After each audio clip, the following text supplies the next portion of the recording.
We have a couple agents here with us today. They are independent agents. We have Heather McCormick with her own agency, which is McCormick Advantage. McCormick Advantage. And we have Beth Combs.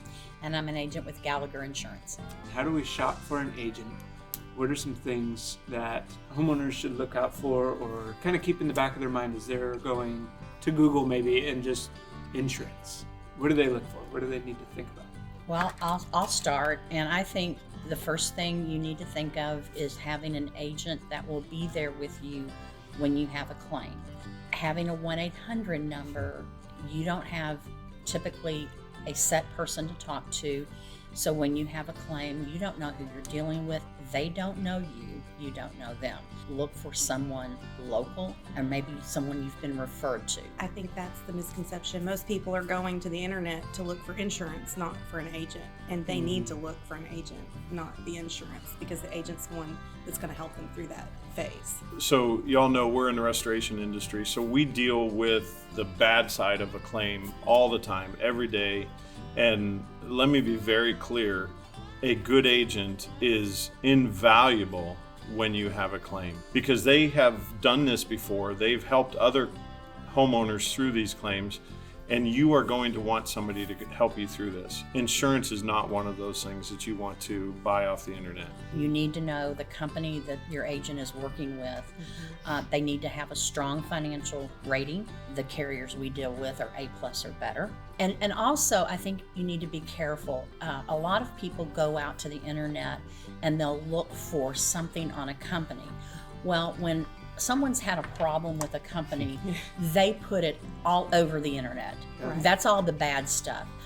I've worked with my carriers for 30 years. I can count on one hand the number of times I've had to step into a claim. So don't believe everything you read. Get a good relationship with your agent and let them guide you to a company. One thing I look for as an agent, not just how their policy works and that, I ask the vendors, I ask, Rainbow, how is your relationship with them on a claim side? I ask the auto body shop, how are you, your experience in service on claims with that company? So then I know for my consumer, is this really a good place to place my client? So Beth, you mentioned something about having an A+ rating. Where is the consumer going to find out this information? It's through AM Best. That is the company that provides the financial rating for insurance carriers. And a lot of that has to do with the amount of money they have to pay off claims. And then they also have reserves for those when we have like the tornadoes we experienced here in Kentucky, they go to those reserves. So we will put a link in the notes to AM Best so you can look up these insurance companies. Now, is it okay to find a company that has an A rating or a B rating, or really should we be only shopping with companies that have an A+? The companies we choose are going to have an A+ rating. Okay. That's going to be same. That's going to be our criteria Right. in choosing a carrier to come in and work with us. Okay. Yeah. I know in our planning we were talking about longevity of carriers, not just as a company necessarily, but even in your specific area. Talk to us a little bit about that. Why is it important that a good carrier have a track record, so to speak, in your area? Well, I'd love to speak to that one first. So what happens is a lot of times a new company, we're going to use Louisville, they come into Kentucky. It's a new state for them. And they come in, guns a-blazing, rates are low. And then the first time we have a catastrophic event, which typically for Kentucky is a hailstorm, when we have that catastrophic event, they pull out. Or they raise their rates so high that they lose business. They tighten up the guidelines for what they want. And so when you're looking at a company, one thing you can look at is, well, how many states are they in? Recently, there was a company I was checking out, and I saw that they were new to Kentucky and only in 7 other states. That bothers me. They are not, not nationally known. It bothers me that they've only been in business for a certain amount of years. I would have trouble wanting to work with that company, because I would question, where will they be when we have a major problem? Carriers come into Kentucky. The other thing outside of catastrophes is they try and buy consumers by bringing in really low rates. Kentucky is unique because we're one of the largest fraud states in the U.S. So it's a little different. So in context, it's interesting. I didn't know that. from an auto perspective, we're in the top 5.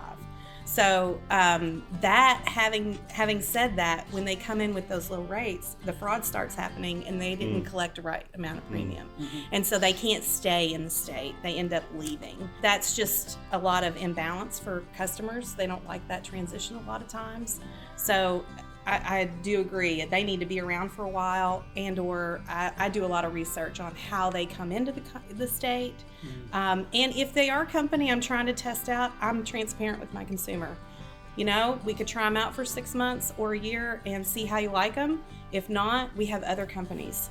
So I'm one that likes to give a little bit of the background to the client and let them kind of gauge, because I also want to tell them that, because another agent could come in and tell them about this great new company that has these cheap rates and want to know why I didn't tell them about them. So I just try and be a little bit transparent and let them have a little bit of the decision process. I wouldn't say necessarily, because there are some great companies that have come in and have been around for a long time, but not necessarily in Kentucky for very long. So it's a balance. So yes, I totally agree with you though.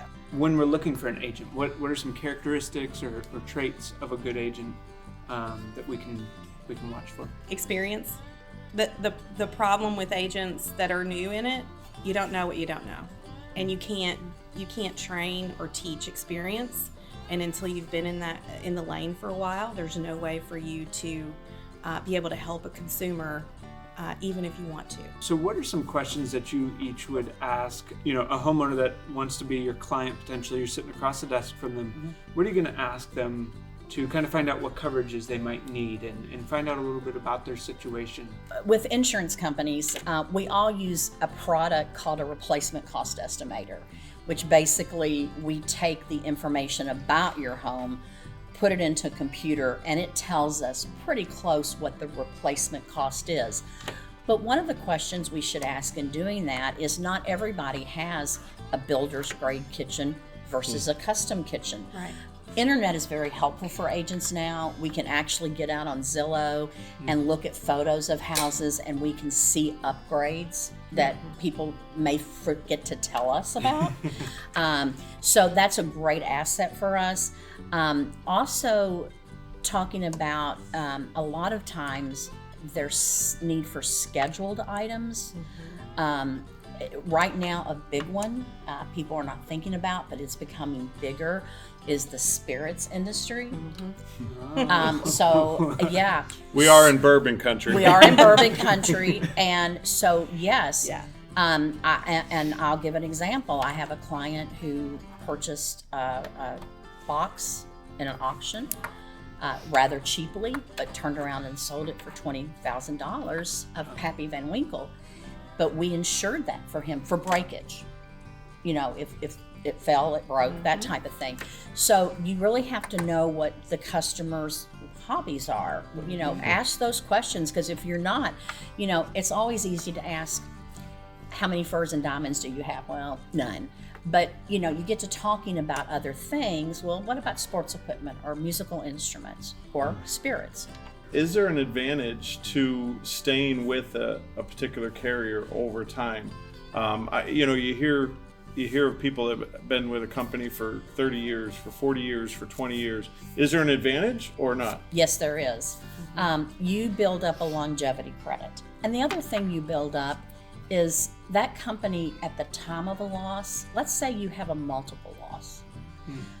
If you're new with a carrier, there's no loyalty there, but if you can say to the carrier, look, they've been a client with this company for 10 years, 15 years, that makes a big difference when you're trying to decide if a company is going to stay on a policy. But when you move to a different carrier and you do that over and over, one of the things that's going against your rate is every company will ask, well, how long were you with your other company? Well, if you say 12 months, that rate ticks up.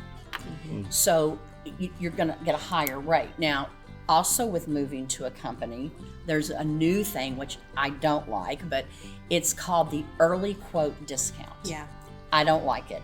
It's like if you get a quote 2 weeks before it's effective, they build in a discount. And then the next year, the discount begins to fall off. Yeah. So that savings might be $100. I would never, ever change an insurance carrier over $100. I mean, you're going to lose that credit In a year and a half. in a year and a half. It's gone. And then the longevity credit, you're shopping again. So the longevity credit, you know, you're doing that again. So Heather and I were talking. We review our policies every year. I look at everybody's policy, and I look at the history of their premium. Where was it last year? Where is it this year? I try to be very straight with my clients that with the industry as it is, this is a great place to be. Or if I think something's really out of whack, or I'm seeing a company with huge increases, we'll look then. But it's something like a 5% increase. Especially in this day and age, particularly right now, we have inflation going up immensely. So that increase, you're going to find that Standard. regardless. Now, is it true that an insurance carrier may lure you in with a lower rate? And I think that's what you're leading That's the out to. early quote Is discount. that early quote Little discount? bit. There's a few that kind of do that anyway, and then the next year there's just a higher rate. Yeah. Those I avoid anyway. I would also add, it also depends on where you are in your life. If you have been with your company for 5, 6, 7 years and you're about to add a youthful operator, we probably need to talk, because you may not want to move. I won't even write somebody brand new that knows that, because they've got that longevity and the propensity for a loss, or the frequency or chance for a loss would be higher when you add a brand new operator. The other thing is, if you are approaching retirement, if you're approaching elder age, which I hate to say that. I won't. Why are you looking at me? You can look at me. No, it's just I hate to say it, because I feel like if you're Don't an let the older gray hair driver, fool you you. should be able to keep all those credits, but carriers are affecting older drivers, whether we like it or not. Being with a carrier for 30 years, no, that's actually hurting you. 3 to 5, at least checking a temperature, that's great. Will you move?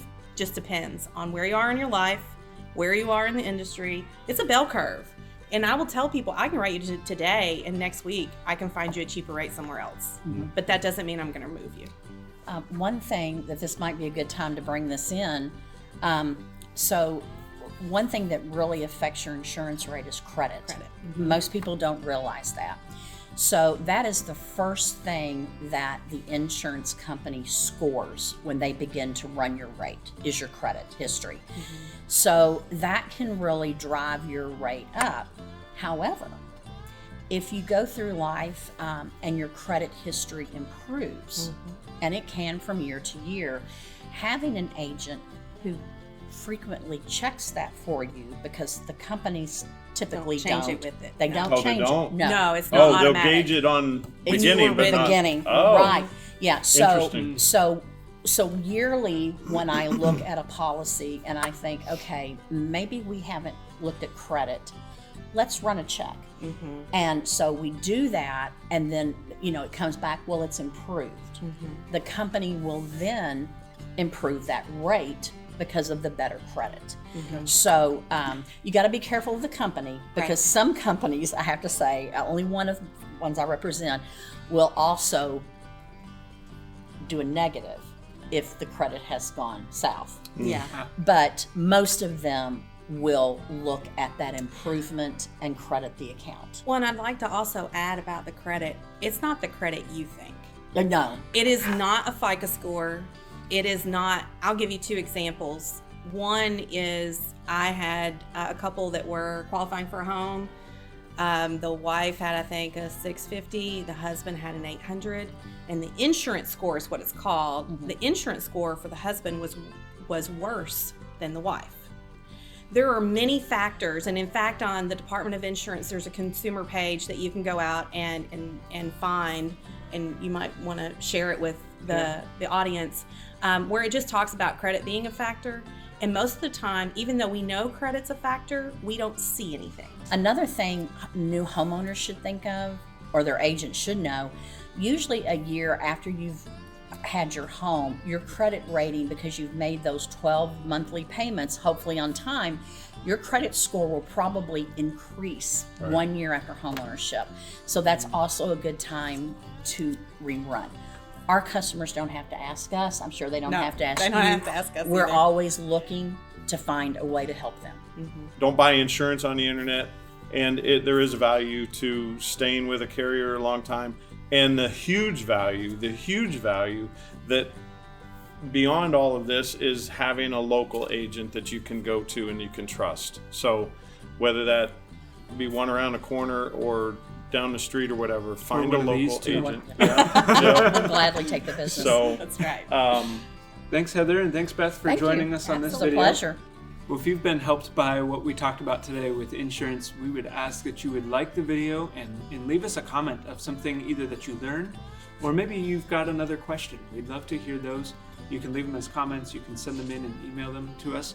The email is on screen, and it's also in the video description.